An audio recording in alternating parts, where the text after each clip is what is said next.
es difícil cambiar de vida o intentar hacer otra vida después que hiciste una. Y bueno, y yo la hice. Y esto no quería decir que no iba a volver nunca más a la política o demás. Se dieron las circunstancias. Lo que yo nunca me fui del cargo, pero yo no dejé el poder. En el sentido de ese que vos levantas el teléfono y sabés que del otro lado te escuchan.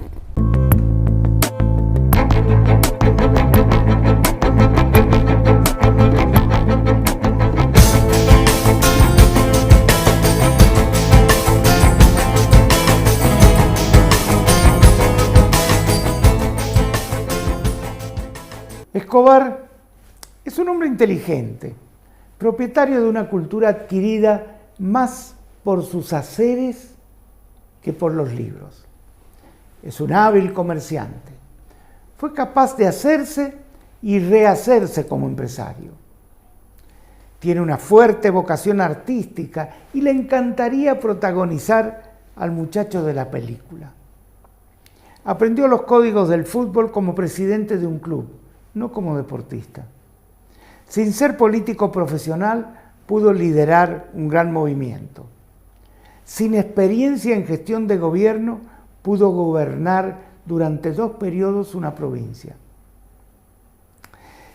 El problema de Jorge Escobar es cuando esos roles se mezclan. Difícilmente se obtenga un resultado sustentable en el tiempo.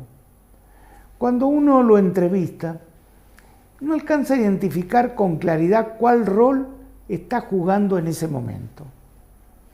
Y ante eso debe estar atento, con una ristra de ajo cercana para evitar el encantamiento. Jorge Escobar, comenzamos hablando de la familia. ¿Tu padre era tucumano? Nació en Tucumán. ¿Nació en Tucumán? Accidentalmente. Yo digo porque se asentó temporariamente la familia en Tucumán. Mi abuelo y mi abuela venían como inmigrantes de España, recalaron en Tucumán y después siguieron. ¿Y tu madre era sanjuanina? Sí, eran más criollazos. Los abuelos maternos, que yo le digo a algunos, ¿cómo te llamas? Gómez, le digo yo, me ponía la U porque soy inglés. Está bien. Gómez. Y nacieron acá, nacieron todos los hermanos menos uno, acá. El último nació en Buenos Aires a raíz del 44. Así que de ahí comenzó otro romance de mi abuelo, mi madre y demás con Buenos Aires, porque se fueron todos a vivir allá. Pero vos naciste en San Juan. Yo nací, claro, en San Juan. Lo que pasa es que llegó el 44 y mi mamá se fue a Buenos Aires porque no tenía casa. Claro. Y mi papá entonces iba y venía. Era el novio a la distancia. Está bien. Y en el 48... se casan y decide traerla. Yo nazco 4 años después, es decir, se tomaron algún tiempito. Está bien. ¿Tu papá ya estaba vinculado con la FOR? No, para nada. La FOR fue en el año 62. 62.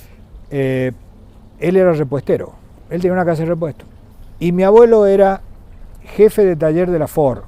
Eso sí, era jefe de taller de la concesionaria Ford de Alberto J. Castilla en aquel entonces. Y después se puso su propio taller, así que ahí mi papá aprendió la mecánica y aprendió lo que era el fierro. Aprendimos a oler la grasa, como digo yo, que esto fue lo que continuó por generación. Esa pasión lo llevó a que después de tener una casa de repuestos con algo de plata que le dio mi abuelo, puso la casa de moto. Era casi inevitable. Y eso después lo llevó a ser en un momento concesionario Dodge. Bueno, era una fiesta cuando vendía a mi viejo un Dodge. Poco se vendía. Sí, era el famoso Valiant 1 y el Valiant 2, ¿te acuerdas? Sí. Bueno, y llegó un momento, a veces como todo llega en la vida, las oportunidades cuando pasan si uno está en el lugar indicado, en el momento indicado, el concesionario Ford dejó la Ford y mi padre la tomó. ¿Cómo fue tu niñez? Normal, como cualquiera. Yo vivía en la calle General Paz, en una casa alquilada, así que me iba caminando y me iba con gente amiga hasta la Normal San Martín, la vieja Normal San Martín que hoy es museo. Sí. Así que teníamos granja. Y a partir de ahí yo creo, la segunda parte creo que no la pude elegir, porque mi viejo me llevaba a los desfiles y me decía, mira, ese es el liceo, ¿te gusta cómo desfila? Bueno, ¿no querés ir al liceo? Y no sé, ¿qué voy a saber? ¿Qué íbamos a saber con 12 años? Y entré y rendí y entré al liceo. Creo que juré cuando salí que nunca iba a mandar a un hijo al liceo. Mi hijo fue al liceo. Pero a mí me formó. Y en la secundaria me enseñaron a estudiar, me enseñaron a ordenarme. Era un régimen duro, pero la verdad tuve compañeros que hoy son amigos. Es difícil hacer amistad en un lugar así donde hay competencia, donde cuando te vas a bañar y te falta el jabón, alguien te lo sacó de la jabonera y vos tenías que irte 3 o 4 armarios más allá y tratar de decir, bueno, hoy me lavo con el jabón que pesco. Nunca me olvido, todavía tengo guardado el manual de urbanidad, te enseñaban cómo sentarte para ir del lado de la calle cuando ibas caminando con una mujer, correr el asiento. Parecen cosas tan antiguas, pero te formaban, eso sí, te marca. Te marca con un concepto de respeto a la autoridad y el ejercicio también del mando. Yo diría que no todo el que sale de un liceo tiene que ser líder, pero, no. sí sabes lo que es un líder. Sí sabes lo que es obedecer y sí sabes lo que es mandar. Sí sabes lo que está bien y lo que está mal. El tema nada más es que salís de un régimen tan apretadito que cuando te dan la libertad tenés que saber administrarla. Hoy no, pero en aquel tiempo, los que íbamos a la industrial o otros chicos que iban a la de comercio, mirábamos a los del liceo como los caqueritos, ¿no? Que eran un poco, las chicas los miraban por el uniforme, les gustaba, los padres los despedían ahí frente a la catedral. Era otro mundo, ¿no? Éramos los empanadas, salíamos sábado y domingo. Era otro mundo porque, claro, era difícil reinsertarse en un fin de semana o decir, poneme al día lo que pasó en el resto de la semana. Después tenía la fiesta de los cadetes. Sí, era toda una institución. Sí. Y bueno, y mi hijo... Eso que vos decís de que conservaron los amigos, yo tengo gente, amigos y conocidos que tienen su grupo y se reúnen todos los años. Pero vos fíjate que no éramos amigos. Grupalmente era muy complicado. Entonces de los 13 a los 17 años vos haces compañero. Y bueno, tenés amistades, yo diría casi individuales, de esas que vos tenés más afinidad. Cuando el tiempo va pasando, tengo el grupo de la promoción 18, que todos los días nos escribimos y yo debo recibir 60 mensajes de WhatsApp. Pero hoy hemos hecho hoy a las 6:30 de la mañana, empiezan a decir, hola, buen día, qué lindo día para vivirlo, vamos muchachos arriba. Sí. Y uno dice, la pucha, ¿cómo? Esto no sucedía. No. Pero ahora cada vez nos apretamos más. Por eso digo, los compañeros se transformaron en amigos. Está bien. Y después de eso tuviste que elegir una carrera. Sí, a mí me gustaba el comercio porque vi a mi viejo comerciar. Y entonces elegí administración de empresa. Y uno de esos compañeros, amigos, sanjuanino, también se iba a estudiar a Buenos Aires, quería estudiar en Buenos Aires. Y yo tenía a mis abuelos. Así que terminamos yéndonos juntos a estudiar, él medicina, yo administración de empresa. Teníamos un año ganado del servicio en aquel entonces, así que hicimos un año entero de preuniversitario. Pero fue uno de los años más felices, de esos que estás con tu nueva libertad, con poca responsabilidad en esto y decir, bueno, empecemos a conocer la vida. ¿Y conociste la vida? Y conocí de todo. Conocí la picardía, conocí amigos nuevos, conocí a los porteños. Había de todo, pero también conocí a los porteños que vale la pena conocer. Porque uno mira y dice, somos todos argentinos, sí, pero parecen muchas veces que ellos no se dan cuenta. Estudié en una época complicada porque estudié del 70 al 75, pero yo tuve que volver a Buenos Aires durante un año para terminar de rendir las materias que me quedaban. Aparte volví porque mi papá se murió. Este es un tema. La muerte de tu padre termina a lo mejor con tu relación con la Ford también, o la seguiste manteniendo vos. No, comienza una nueva relación. Es decir, lo que termina es con mi... Yo diría que terminó con mi juventud. Yo tenía 23 años, 22, 23 años. Él tenía 49. Lo veía como un hombre grande porque era el hombre que andaba siempre de zapatos acordonados, corbata, medio calvo, un poco de abdomen, entonces uno creía que era el hombre grande, pero tenía 49 años, Juan Carlos, y se murió de golpe. Y me llamaron y me fui de Buenos Aires a San Juan creyendo que estaba enfermo y no estaba más. Así que bueno, se acabó la etapa esa de la juventud. Había que tomar y hasta fíjate algo, adopté posturas que no tendría que haberlas hecho. Y yo me sentaba ahí y yo decía, yo no tengo 23 años. Era como que... Y mi mamá me tomaba como que era el reemplazo de lo que se le había ido. Y no era fácil. Pero bueno, en la vida hay que ser inteligente y agradecido. Muchas veces no lo somos. ¿Cuál fue la inteligencia? De reunir a la gente, al grupo que tenía mi papá en la concesionaria de San Juan y en la de Santa Fe, y decirles, miren, no tienen más alternativa que cargarse la concesionaria en las espaldas, porque yo todavía no me termino de recibir.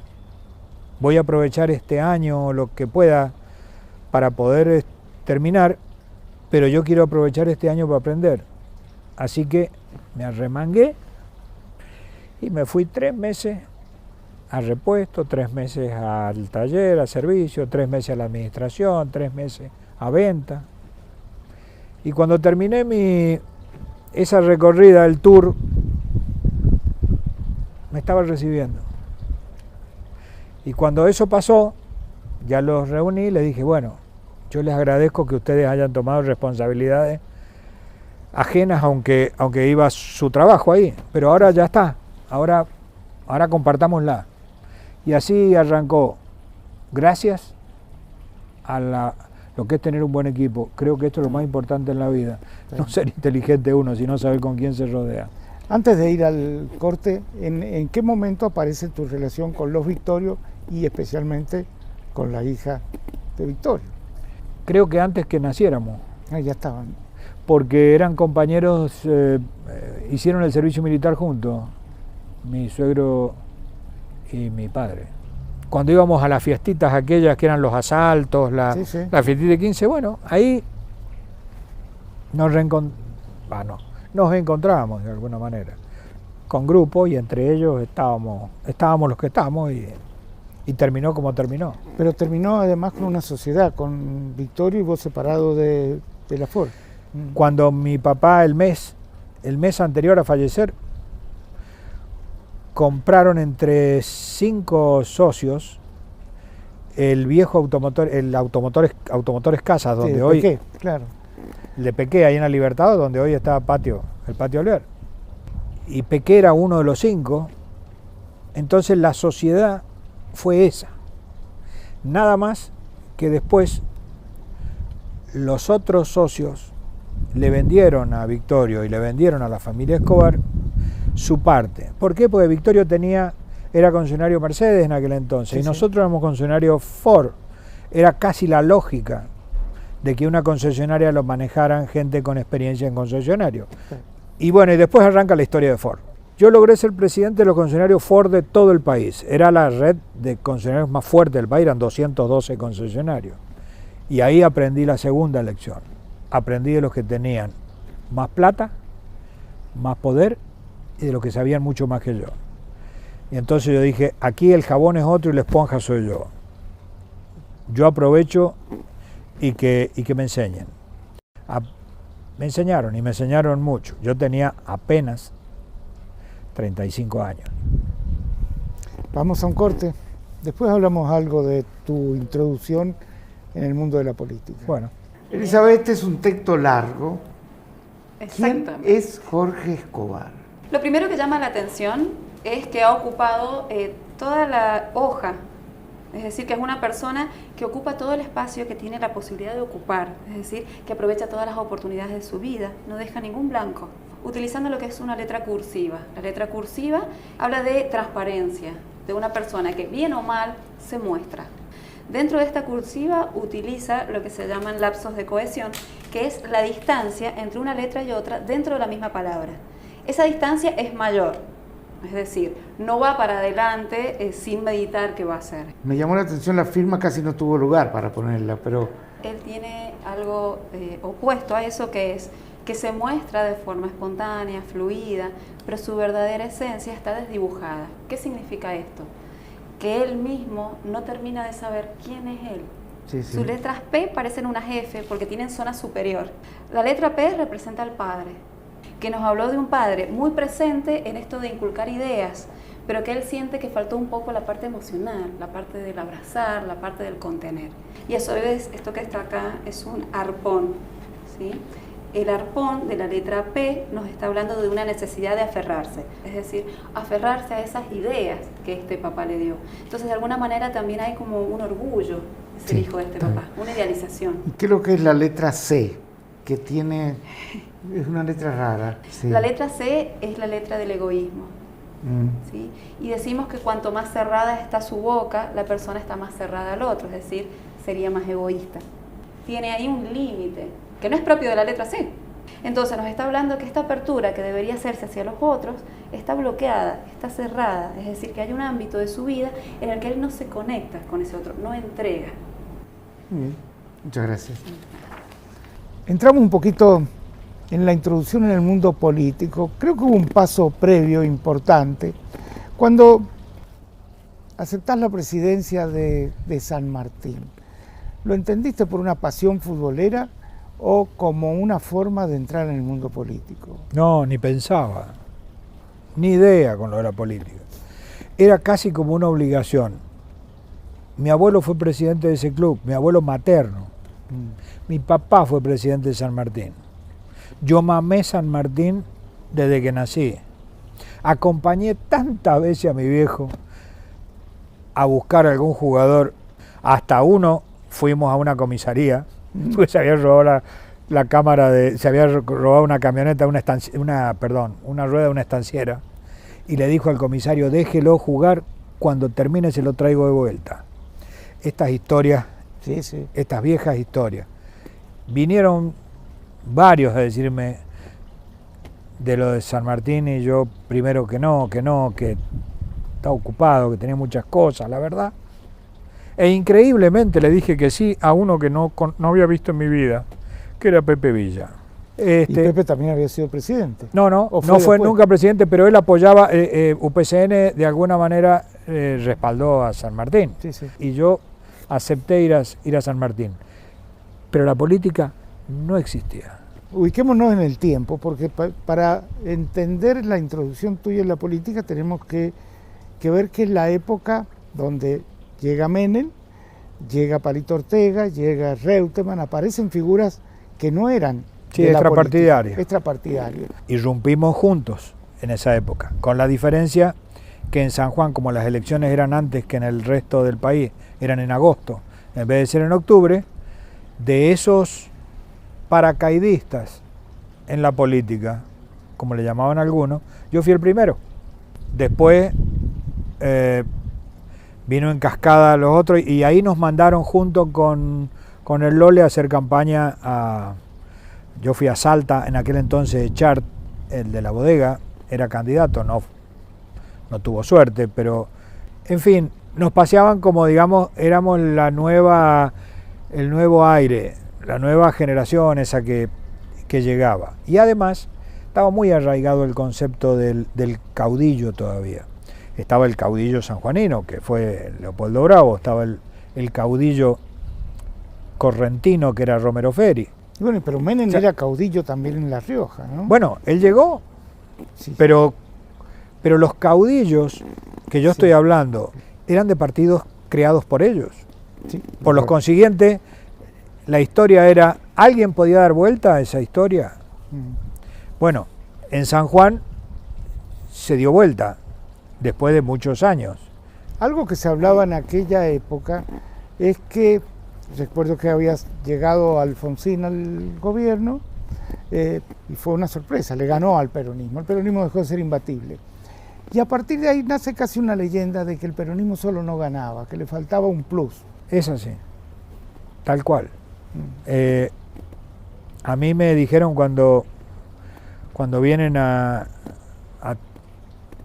tentarme, porque yo no busqué, así como no nací en la política, te habrás dado cuenta que me fui en un momento de la política y podría haber elegido a lo mejor seguir, no sé en el lugar que me tocaba o no, pero yo era un colega del que fue presidente de Kirchner. Pero la verdad es que al justicialismo en San Juan siempre le faltaban 10 para el mango. Era ese votito independiente de más. Y bueno, pero claro, yo también creía que esto era muy fácil, porque me dijeron, mirá, no hay interna acá, vas a ser el candidato. Tuve que aprender lo que era la interna. Y fue un aprendizaje duro. Duro y costoso. Duro y costoso. Primero fue duro en la campaña, fue costoso en la campaña y después fue duro después del primer año de gobierno, donde, bueno, ya todos sabemos lo que pasó y de cómo se volvió. Es decir, fue duro. Hay cosas de la política que uno, por más que la haya seguido durante 30, 40 o 50 años, siempre le sorprenden, ¿no? En el caso tuyo, al año ya te destituían y estaban gobernando los que se habían ido. Así es. Y cuando menos se esperaba, viene otra vez, vamos a volver, eso que salías por televisión haciendo una seña, y la gente vuelve a dar un voto de confianza. Pero también viviste la otra parte. Con todo el poder, perdés la elección y a partir de ahí termina una carrera política. O eso es lo que se ve desde afuera, al menos. Sí, lo que pasa que, bueno, yo llegué ganando muy apretadito. Sí. Teníamos 5 puntos de distancia entre 3 partidos. Le gané por 3 puntos al segundo y por 5 puntos al tercero. Uno gana en los números, pero no tenía afianzado el poder. Y además, sin la experiencia de lo que era el poder, o de cómo ejercerlo, y decirle a uno, encárgate vos de la parte política que yo tengo que gestionar. Bueno, esta infantilidad de aquel entonces, 38 años, 39 años, costó caro. Lo demás, esto es, ¿cómo perseveraste? No, yo te voy a decir la verdad, no sé si la palabra, no fue perseverancia, fue sobrevivencia. Yo no podía dejar que quedara así esto, que quedara el apellido manchado. Tenía hijo. Y bueno, es cierto, cuando termina el 99, se vino la ola de la Alianza. Y la ola de la Alianza tapaba todo. Increíblemente, fueron la mayor cantidad de votos que saqué en mi vida. Y perdí. Lo que extrañó a muchos es que después de eso dijiste, no hago política, me dedico al mundo de los negocios. Es como que jugaste a la política pero no al poder. No me gustaba lo que venía. Porque alguien que se va con casi el 50% de los votos tiene un poder residual. Sí, y el poder no se fue. No lo regalé, no se fue de esto porque, primero, quien vino después en reemplazo de uno, cuando pasó el gobierno de transición, digamos, de la Alianza, y volvió el justicialismo a gobernar, gobernó con la mayoría de los funcionarios que yo tenía. Es decir, que el equipo no estuvo mal armado. Y se gobernó con otro país distinto, con un país con plata. Pero la verdad, al principio no fue una decisión propia, porque había algo, alguien me dijo, bueno, ahora te toca ir al desierto y en hojotas, porque vos no apostaste por Kirchner, apostaste por otro. Pero Kirchner era mi colega, y cuando me lo encontré, yo siendo diputado, porque después fui diputado, me dijo, vení a verme. y no fui nunca. No estaba de acuerdo con Kirchner y demás. Y nunca lo hice público, o sea, lo empecé a decir, pero yo digo, tengo que apoyar esto. A mí me gustaba el Kirchner osado del principio, ese Kirchner que rozaba en lo irresponsable casi. Pero yo no vine para hacer una carrera política, ese es el tema. No, la idea no era hablar de política, pero sí de la política, son pasiones. Así es. Estás en el llano, llegás con una pequeña minoría, que la mayoría, pero dentro de la minoría, de pronto te transformás en casi un ídolo de rock. Llegabas a los actos y la gente empezaba a cantar, a bailar, el matador. Bailábamos, claro. Bailábamos. Y de pronto caes de nuevo al llano y hasta se hace difícil a lo mejor ir a una confitería. Y navegar en todas esas corrientes debe ser difícil. Sí. Hay que acostumbrarse además a no ser ya. Que eso le pasa a la mayoría de los políticos. Es difícil saber hacer la cola. Del supermercado, de esto o de aquello. Es difícil manejar uno y cuando te querés bajar y no tenés lugar donde estacionar, dar 5 vueltas hasta que estaciones. Que es la vida normal además. Es difícil cambiar de vida o intentar hacer otra vida después que hiciste una. Y bueno, y yo la hice. Y esto no quería decir que no iba a volver nunca más a la política o demás. Se dieron las circunstancias. ¿Por qué? Porque me metí en un proyecto comercial y arranqué de movida con mis hijos. Lo que yo nunca me fui del cargo, pero yo no dejé el poder. El poder en el sentido de ese que vos levantas el teléfono y sabés que del otro lado te escuchan. Bueno, ¿y qué quedó hoy de este Escobar con una imagen más juvenil de aquel licenciado de bigotes, de anteojos, que aparecía en la política? ¿Quedó algo? Una persona con la misma... Tengo fuerza, no las fuerzas de antes. Si me dices vamos a encarar algo nuevo, lo encaro. Si me decís vamos a encarar algún proyecto en la política y no sé, sí, te diría sí, pero con otras circunstancias. No vamos a pelear, no vamos a ir a pelear la gobernación para patear toda una provincia hoy porque además hay que ubicarse. Creo que la generación que hoy tiene que hacer ciertas cosas es distinta a la generación que del cual vivo. Pero sí, en eso soy distinto, lo demás soy igual. Tengo el mismo fuego, la misma gana, con una cosa más, tengo más experiencia. Más experiencia, pero fíjate que es otro mundo. Uno entra hoy a las redes sociales y ve que hay una violencia que no había antes y donde todo el mundo está sujeto a agravio, al escarnio, exactamente. Al escarnio, sí. A que te digan corrupto, que te digan te inventen o no te inventen cosas, pero que hay una agresividad que hay que tener la piel muy dura si uno se expone públicamente. Es cierto, esto es un fenómeno que a mí me dejó helado. Cuando tuve un accidente ahí viniendo de Chile, que fue un accidente de latas, nada más. Y en las redes sociales, así como algunos, bueno, ¿no? Otros, los comentarios eran espantosos. Amparado, escudado en esto de que yo escribo y estoy lejos, puedo decir cualquier cosa. Cualquiera. Aquí nadie se salva.